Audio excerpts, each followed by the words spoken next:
Welcome to the EY.ai podcast series, where we deep dive into Gen AI and its impact across various industries.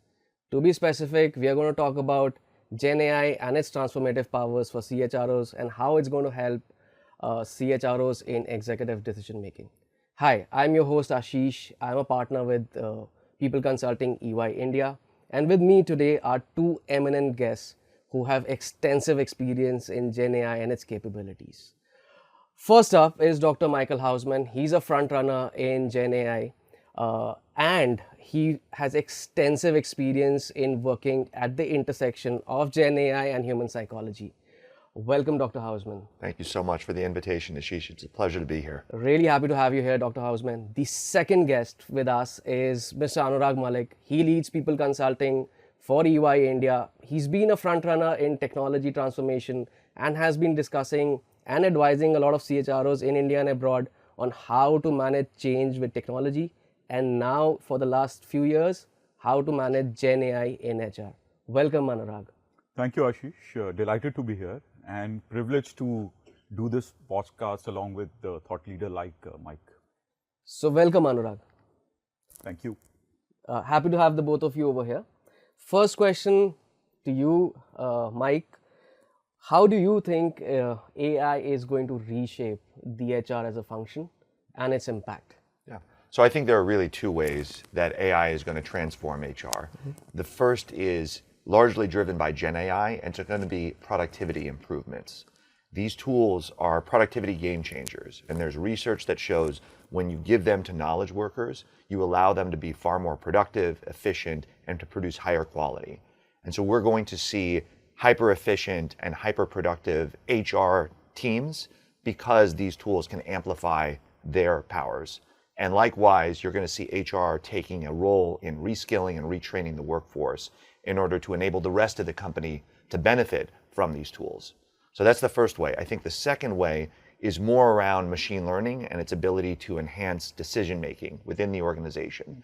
And there's a lot of research out there that shows that humans are really bad decision makers, and we suffer from all sorts of biases. And that's especially true when we're thinking about evaluating employees, when we're thinking about bonuses, when we're thinking about learning and development.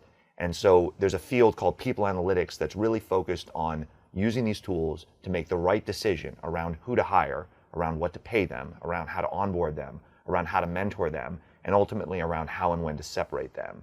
And so I think those are the two ways that I see huge potential for AI to completely transform the HR function.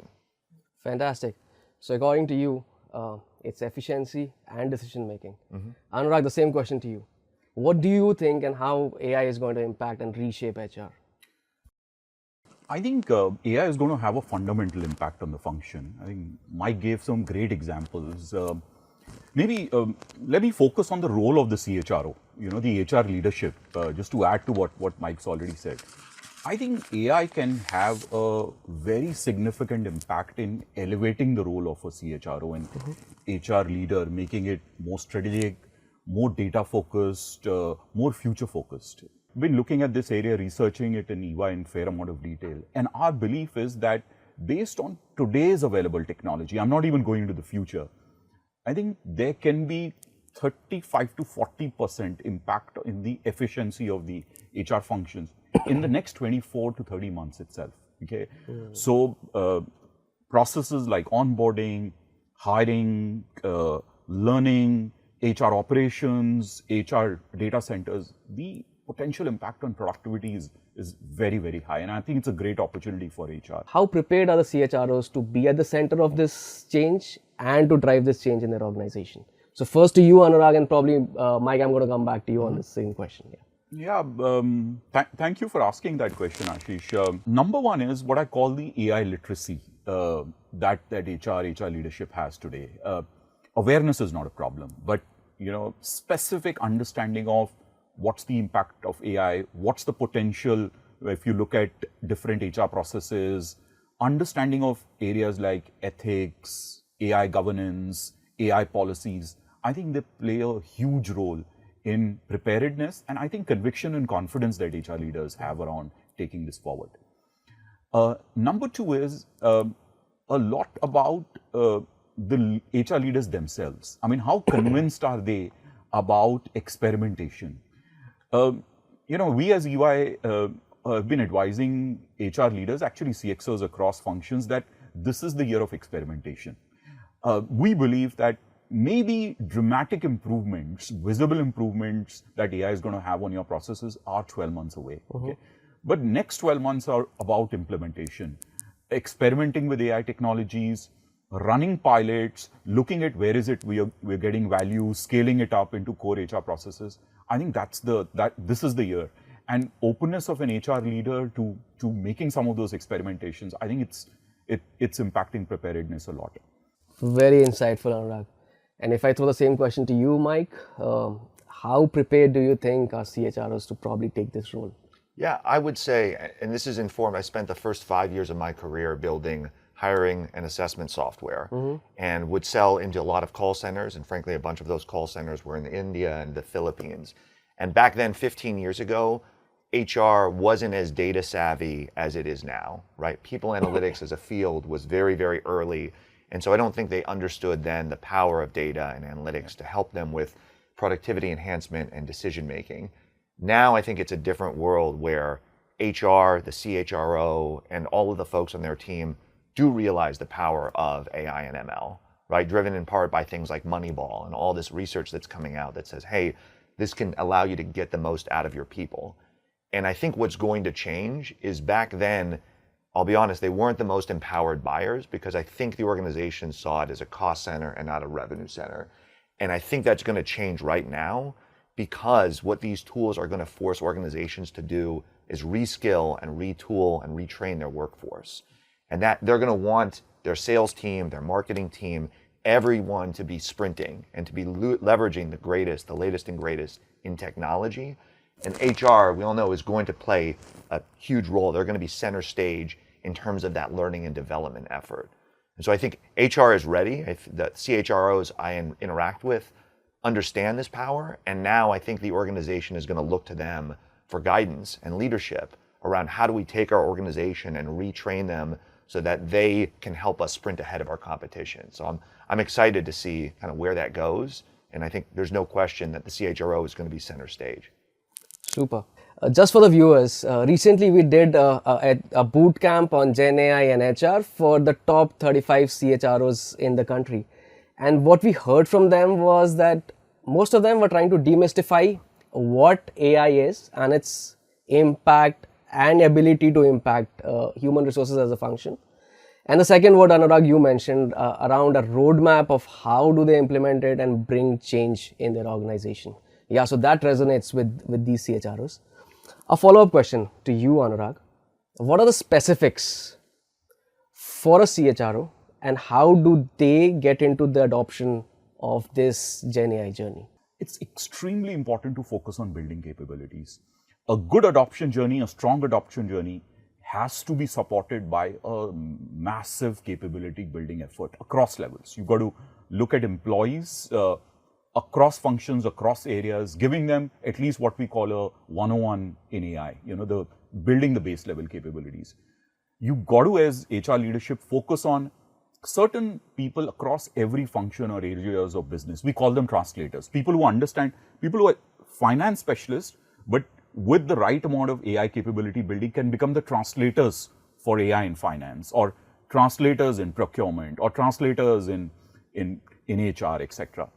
And number three is support your leadership team, build capabilities, because at the end of the day, they're the ones who would really be the sponsors of AI, who'd really impact, support, guide, motivate AI related initiatives. So extremely important to build capabilities across your senior most level in the organization. So just some thoughts for great thoughts, Anurag. Mike, what's your take on what are the key points that a CHRO should keep in mind while going ahead with their adoption journey? Yeah, I mean, I think I agree with Anurag that capability building is a huge component of this. And when companies approach me and ask about their AI roadmap, a lot of what I'll do is explain it's not actually one AI roadmap. It's a few different pieces to it. It's three specifically. One is looking for incremental projects that, as he mentioned, could be 2 to 3 months in length, where you can start to identify low-hanging fruit and get quick wins and kind of start to build those muscles. And a lot of those, frankly, can leverage off-the-shelf tools, put them in the hands of employees, and watch as they increase their productivity. They're able to really sprint. And while you're doing that and showcasing those wins to the organization, you're doing a data journey, because I've never encountered an organization that's approached me where their data was pristine and perfect. It always needs work. So you have to spend time fixing that foundation, right? And building the foundation so that you can then do the third piece, which is more visionary and disruptive projects. So as I understand, I try to summarize. First, we all now know it's so important to embark on this journey. Got a few pearls of wisdom from the two of you on how to embark on this journey. Brings me to a very important point. And Anurag, this question is to you first. What, according to you, are a few challenges that a CHRO should keep in mind while embarking on this journey? Lots of those. I'll maybe build on the point on data that Mike so eloquently spoke about. I think there are three aspects to data that one needs to work around. Data integration, data cleanliness, and data privacy. In the AI age, data privacy has become even more important. Okay. So before you embark on an AI journey, employee data, and are you adhering to GDPR laws? Have you been careful about masking data where required, maintaining the right level of privacy? I think it's extremely, extremely important. That's number one. Number two is around checking for bias, checking for if the data that you have, if your underlying systems have anywhere a bias, or there are ethical implications that potentially that you'll have to worry about tomorrow. Because if there are any of those biases that sit in how you've traditionally run your hiring, your selection decisions, your promotion decisions, AI can unfortunately accentuate those in the future. So just testing your past data, your past systems for bias, and ensuring that you've cleaned it up is very important. I think the third, and I'll reiterate, is change management. Mike, your take on this? Yeah, I mean, I agree with everything Anurag said. I think on the data side, there's privacy and security. This is sensitive information, and so we have a certain level of expectation around safeguarding that data. Number two is bias. And again, because this is people data, because it impacts compensation decisions, hiring decisions, termination decisions, we have a very high level of scrutiny. We care about it in a way we don't care about who we're pushing ads to in an online marketplace, right? So we need to be very, very cognizant of that. Thank you so much, Anurag and Mike, for being with us. Just a quick crux of the conversation that we had today for our viewers. 3-4 things that probably I gathered. One is that the CHROs and the HR folks need to demystify what AI is and how it can impact their organization. Number two, create sponsorship within various functions with the MDs of their organization. Number three, focus on capability building across the spectrum of the organization. Number four, keep it human. Absolutely. Talk about laws, keep it unbiased, safeguard privacy. Number five, show bias for action. And I was recently reading somewhere on the internet, if it's not catastrophic, it's not a failure. Go for it. Look forward to many more such EY.AI podcast series. Stay tuned with us.